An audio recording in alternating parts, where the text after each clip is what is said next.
তুমি কি বুঝবা? তুমি পড়ে আছো রওজা পর্যন্ত, বিবি পর্যন্ত, আমরা পৌঁছে গেছি রওজা পর্যন্ত, ঠিক না?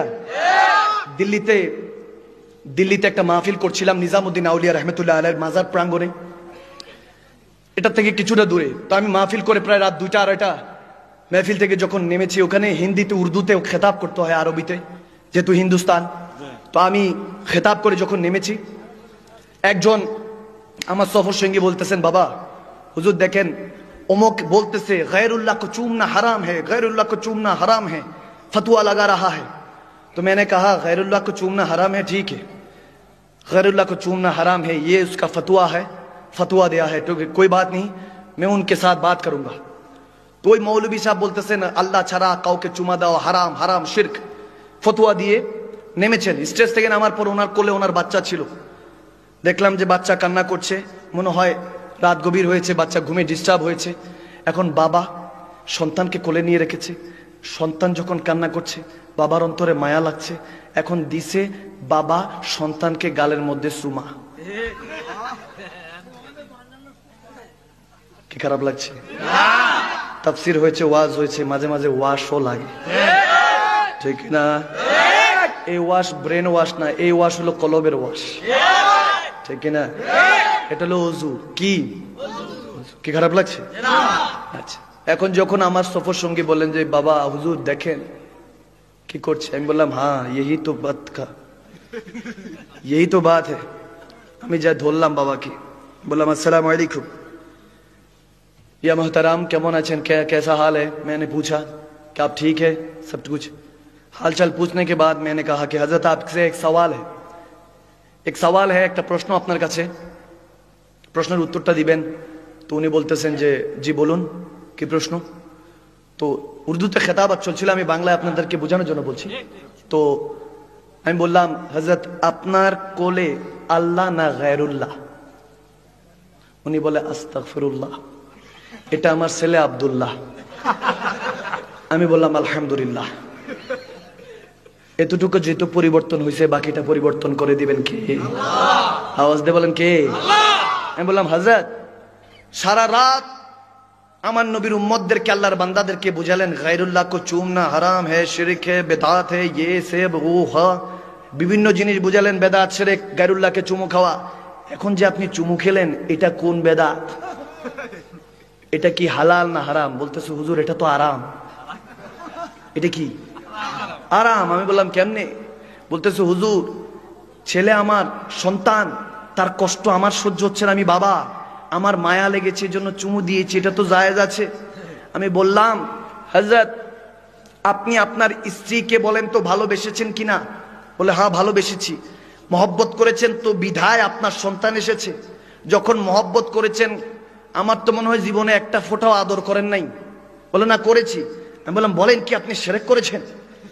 শিরক করে আরেকটা শিরক পয়দা করছেন। আমার তো মনে হয় আপনার বাপ দাদা সবাই শিরক করে আপনাকে পয়দা করাইছে। বলে হুজুর না, ওটা তো ঠিক আছে, শিরক না, এটা তো মোহাব্বত, ঠিক কি না? উনি বলতেছে, বলে হুজুর এটা মোহাব্বত। আমি বললাম তাহলে কেন গালাতটা বুঝালেন, ভুলটা বুঝালেন মানুষকে? আপনি বলছেন চুমু খাওয়া হারাম, আমরা তো বলছি চুমু খাওয়া হারাম, কারণ আল্লাহকে তো চুমু খাওয়া যায় না, আল্লাহকে তো চুমু খাওয়া যায় না। আমরা সুন্নি মুসলমান যারা আছি, আমরা তো চুমু খেয়ে জায়েজ করে দিই যে আমরা শিরক থেকে মুক্ত আছি। আপনারা তো চুমা দিয়ে মহব্বত না করে, ইজহার না করে আপনারা বুঝালেন আপনারা শিরকের সাথে যুক্ত আছে, ঠিক না? তা আমি কি কোনো কাউকে গালি দিচ্ছি, কাউকে ভুলভাল বলছি? আমি বুঝাচ্ছি, ঠিক কি না? এলমটা বুঝার মতো বিষয়, ভালো লাগলে অ্যাকসেপ্ট করে নিবে, না ভালো লাগলে জমা দিয়ে যাবে, খরিদ্দারের অভাব, ঠিক না? আমি বললাম হযরত আমার মদিনাওয়ালা বলেছেন চুমু খাও। বলতেছে আল্লাহর ওয়ালির মাজারের মধ্যে পাথরে কেন চুমু খাবো? আমি বললাম হ্যাঁ, মাজারে রওজাতে চুমু কেন খাবেন? তাহলে শুনেন, আমার মদিনাওয়ালা হাজরে আসওয়াদের মধ্যে চুমু খেয়েছেন কি খান নাই? আওয়াজ দিয়ে বলেন। আমরা হজ করতে গেলে হাজরে আসওয়াদের মধ্যে ওই কালো পাথরটার মধ্যে চুমু খাই কি খাই না? তাহলে পাথরের মধ্যে চুমু খাওয়া নবী শিখিয়েছেন। হাজারের মধ্যে, হাজার মানে পাথর, হাজারের মধ্যে চুমু খাওয়া নবী শিখিয়েছেন, এবং হাসান হোসেনকে চুমু খাওয়া শিখিয়েছেন।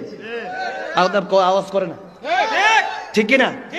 আমার আল্লাহ বলছেন মাশাআল্লাহ, মারহাবা, আল্লাহ কবুল করুন। আমার আল্লাহ বলছেন, আমার মদিনা ওয়ালা বলছেন, হাসান হোসেনকে আদর করেছেন, গলায় আদর করেছেন, গালে আদর করেছেন। আমার মদিনা ওয়ালা শিখিয়েছেন এরকম বাসার পেলে হাসান হোসেনের মতো এরকম বাসার পেলে মানুষ পেলে চুমু খাও, আবার এরকম হাজার অর্থাৎ পাথর পেলেও চুমু খাও। আওয়াজ দেয় না? যদি জান্নাতি পাথর হয় চুমু খাও, জান্নাতের সর্দার হলে চুমু খাও। আর যদি সেই পাথর আর জান্নাতি পাথর আর জান্নাতি মানুষ একসাথে শুয়ে থাকে, তখন সেটা রওজা মুনাওয়ার হয়ে যায়, সেটা রওজা হয়ে যায়। আমার মদিনা ওয়ালা যখন রওজায়ে মুনাওয়ারার মধ্যে শুয়েছেন, মদিনা ওয়ালা এমন জান্নাতি মানুষ এবং জান্নাতি পাথর, আমার মদিনা ওয়ালা হাজারকে পাথরকে চুমু খাওয়া শিখিয়েছেন, বাশারকেও পাথরকে মানুষকেও চুমু খাওয়া শিখিয়েছেন। এজন্য হাজার এবং বাশার, পাথর এবং মানুষ যদি একসাথে হয়, আল্লাহর ওলি হয়, আল্লাহর খাস বান্দা হয়, জান্নাতি মেহমান হয়, তাদেরকে চুমু খাওয়াই। আপনার আর আমার মধ্যে পার্থক্য হলো একটাই। আমি তেনাকে বললাম, আপনি তো বললেন মহব্বত, আমরাও মহব্বতে চুমু খাই, আপনিও মহব্বতে চুমু খান। পার্থক্য হলো আপনি রওজা পর্যন্ত, বিবি পর্যন্ত রয়ে গিয়েছেন, আমরা সুন্নি মুসলমানরা রওজা পর্যন্ত পৌঁছে গিয়েছি। ঠিক না? ঠিক না? আল্লাহ বুঝ দান করুন। আমি কি খারাপ কথা বলেছি? আমি কোরআন সুন্নাহ ভিত্তিক ইজমা কিয়াস দিয়ে বলেছি, ঠিক না? কারণ আমার আল্লাহ বলেছেন কোরআনটা কোনো চটি কিতাব নয়। লা রাইবা ফীহি হুদাল লিল মুত্তাকিন। ওই যে বললাম, এটা কোনো চটি কিতাব নয়, আপনাকে এটা বুঝতে হবে। আপনি যখন বুঝবেন তখন আপনার কাছে সমস্ত কিছু ক্লিয়ার হবে। তখন সাইয়েদনা আব্দুল কাদের জিলানী রাদিয়াল্লাহু তাআলা গৌসে পাকের মতো বলতে পারবেন, নাযারতু ইলা বিলাদিল্লাহি জামান, আমি আমার হাতের তালুর মধ্যে আল্লাহর কুল কায়নাতকে দেখি। বলেন নাই বিলাদিল্লাহি সামা, আমি আল্লাহর আসমানকে দেখি। বলেন নাই বিলাদিল্লাহিল আরদ, আমি জমিন আল্লাহর দেখি। না, সাত আসমান সাত জমিন না, বিলাদিল্লাহি সামা। আল্লাহ বলেছেন, আমার গৌসে পাক বলছেন, সমস্ত কিছু আমি আব্দুল কাদের জিলানী হাতের তালুর মধ্যে দেখি। যদি গৌসে পাক দেখতে পারেন, তাহলে আমার নবীর উম্মত সবাই দেখার ক্ষমতা আছে। কারণ বেলায়েতে শাহেনশাহ মওলা আলী মাধ্যমে সেই রাস্তা আমার নবী আমার আল্লাহর খোলা রেখেছেন, ঠিক না? কোন রিকশাওয়ালা কিংবা পাগল মাজুবের জন্য নির্ধারিত নয় যে সে আল্লাহর বন্ধু হতে পারে না, যে কেউ পারে। এটার সর্বশ্রেষ্ঠ মিসাল হলো সালাত, নামাজ। যখন সবাই জামাতে দাঁড়ায়, সব ধনী গরিব এক কাতারে, ঠিক কি না?